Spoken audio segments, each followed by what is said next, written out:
नमस्कार, मी सारिका साळुंखे. नवराष्ट्रमध्ये आपल्या सगळ्यांचं स्वागत आहे. खरं तर नवरात्र उत्सवाच्या सगळ्यांना खूप खूप शुभेच्छा. नवराष्ट्राच्या नवदुर्गा या सत्रांतर्गत आज आपल्यासोबत जोडलेल्या आहेत ठाणे जिल्हा क्रीडाधिकारी सुवर्णा बारटक्के मॅडम आहेत. सुवर्णा मॅडम, तुमचं नवराष्ट्रामध्ये मनापासून स्वागत आहे. मॅडम, काय सांगाल, एक सर्वसामान्य गृहिणी ते जिल्हा क्रीडाधिकारीपर्यंतचा हा जो प्रवास आहे तो कसा होता हे आम्हाला ऐकायला आवडेल. माझ्या खेळाची सुरुवात तसं बघायला गेलं तर मी शाळेत लहानपणी 4वी-5वीत असताना खेळाची सुरुवात झाली आणि कबड्डीमध्ये करिअर करायचं तसं बघायला गेलं तर माझी तशी इच्छा नव्हती. पण जसं जसं खेळ वाढत गेला, मॅचेस वाढत गेल्या, त्याच्याप्रमाणे माझ्या खेळाकडचा जो कल आहे तो वाढत गेला. आणि नंतर मग एक सर्टन लेवलला आल्यानंतर मी जेव्हा जिल्हा खेळायला लागले, नॅशनल खेळायला लागले, त्यानंतर विचार केला की कबड्डीमध्ये करिअर का नाही करायचं आपण. मग त्यानंतर मी माझ्या खेळाची करिअरच्या दृष्टीने सुरुवात केली आणि पहिलं मी दादरच्या शिवनेरी संघातनं खेळत होते. त्याच्यानंतर मी MD कॉलेजला ॲडमिशन घेतल्यानंतर तिथे एक खूप चांगला संघ जो शिवशक्ती महिला मंडळ आहे त्याच्यामध्ये मी प्रवेश केला आणि माझ्या करिअरला तिथून खऱ्या अर्थाने सुरुवात झाली. खरं तर खेळाडूपासून ह्या अधिकारीपर्यंतचा प्रवास आहे तो कसा होता आणि याच्यामध्ये नेमक्या कुठल्या अडचणी तुम्हाला आल्या? 2012ला मी वर्ल्ड कप खेळल्यानंतर पहिला महिला वर्ल्ड कप होता आणि महाराष्ट्राकडनं आम्ही 3 खेळाडू होतो. त्याच्यामध्ये महाराष्ट्राने मुंबईत आल्यानंतर आमचं खूप मोठं अभिनंदन केलं आणि त्यानंतर शासनाची जी योजना आहे थेट नियुक्ती म्हणून, त्याच्यामध्ये आम्हाला जिल्हा क्रीडा अधिकारी म्हणून या पदावर मी कार्यरत झाले. तसं बघायला गेलं तर खेळ आणि एक अधिकारी म्हणून ह्या खूप 2 वेगवेगळ्या भूमिका आहेत. खेळाडू असताना आपण वेगळ्या असतो आणि या खुर्चीत आल्यानंतर आपण वेगळे अधिकार असतात आम्हाला.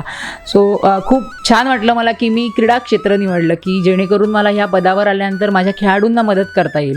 या इंटेन्सने मी जिल्हा क्रीडा अधिकारी या पदावर आले. अडचणी म्हटल्या तर तसं पण आम्हाला फक्त खेळाची माहिती होती. अधिकारी म्हणून आम्हाला काहीच माहीत नव्हतं. म्हणजे आल्यानंतर माझं पहिलं पोस्टिंग हे पुणा होतं आणि मेन म्हणजे पुणा हे आमचं हेड ऑफिस आहे. हेड ऑफिसमध्ये गेल्यानंतर थोडी भीती होती, पण तिकडचे काही सहकारी, तिकडचे आमचे कमिशनर असतील, आमचे अधिकारी असतील माझे, त्यांनी खूप सांभाळून घेतलं आणि मला खूप काही गोष्टी शिकवल्या. त्याच्यानुसार मी काम करत आले. तर खेळाडू म्हटल्यानंतर तुम्हाला देखील अनेक समस्या आल्या असतील, मात्र सध्या तुम्ही आता या पदावरती काम झालेले आहेत. अशा कुठल्या समस्यांचं तुम्ही निवारण केलं आहे की म्हणजे जेणेकरून तुम्हाला त्याच खेळाडू असताना समस्या जाणवल्या आणि आता इथे या पदावरती तुम्ही जेव्हा विराजमान झाला तेव्हा अशा कुठल्या समस्यांचं तुम्ही निराकरण केलेलं आहे? तसं बघायला गेलं तर जेव्हा माझ्याकडे काही लोक येतात तेव्हा ते खूप आशेने येतात आपल्याकडे आणि मेन म्हणजे आम्ही खेळाडू म्हणून या खुर्चीवर बसलेलो असतो. त्या पालकांच्या किंवा तिकडच्या जे येणारं समोरचं आमच्याकडे लोक आहेत त्यांचं खूप आमच्याकडे खूप आशाने येतात. सो मी प्रत्येक माणूस, माझं असं मस्त की बाबा मी एक खेळाडू आहे, मी अधिकारी तर आहेच पण मी पहिली एक खेळाडू आहे. जे येणारा जो माणूस आहे आपल्याकडून बाहेर जाताना खूप हॅपीली बाहेर गेला पाहिजे. सो मी त्यांच्या ज्या काही अडचणी आहे मी 99% प्रयत्न करेन की त्या सोडवून द्यायच्या. खरं तर एक गृहिणी म्हटल्यानंतर घराची जबाबदारी आलीच, त्यानंतर तुम्ही खेळाडू आहात बोलल्यानंतर मैदानातल्या आणि त्याचबरोबर इतर गोष्टींची जबाबदारी आणि आता इथे अधिकारी म्हटल्यानंतर या सगळ्या कामकाजाच्या जबाबदारीचा बॅलन्स कशा प्रकारे राखता? ॲक्च्युली हा एकदम डिफिकल्ट टास्क आहे की गृहिणी, खेळाडू आणि अधिकारी. पण अजूनही मी खेळते आहे, आमच्या सिव्हिल सर्व्हिसेसच्या नॅशनल्स खेळते आहे. सो कुठेतरी काहीतरी मॅनेज करून आम्ही प्रॅक्टिस करतो. म्हणजे जसा वेळ मिळेल तसा आम्ही प्रॅक्टिस करतो. सकाळी लवकर उठून फिटनेस करून मग संध्याकाळी शक्यतो वेळ मिळत नाही पण जरी वेळ मिळाला तरी मैदानात जाऊन प्रॅक्टिस करायचं. इथपर्यंतच्या यशाचं श्रेय आहे ते कुणाला द्याल? आणि सध्या आपण बघतोय वेगवेगळ्या क्षेत्रामध्ये महिला त्यांचा आपला जो ठसा आहे ते उमटवत आहेत, मात्र तसं जरी असलं तरी त्यांना तुम्ही नेमकं कुठलं आवाहन कराल? या यशाचं श्रेय खरं तर माझे आईवडील, माझे सगळे फॅमिली मेंबर्स, माझे मिस्टर, माझे कोच आणि माझ्यासोबत ज्या कोणी आत्तापर्यंत खेळाडू खेळले या सगळ्यांना जातं.